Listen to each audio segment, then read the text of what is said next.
நீங்க பெங்களூர்ல போய் தட்டி இட்லி சாப்பிட்டீங்களா? அது ஏன் அவ்வளவு சாஃப்டா ஸ்பாஞ்ச் மாதிரி இருக்கு? என்னைக்காவது யோசிச்சிருக்கீங்களா? அந்த ரகசியத்தை நான் இந்த வீடியோல சொல்றேன்.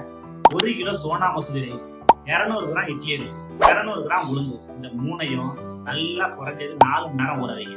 அதோட 100 கிராம் திக்கான அவலு, நெக்ஸ்ட் 100 கிராம் ஜவ்வரிசி தனித்தனியா ஊற வைங்க.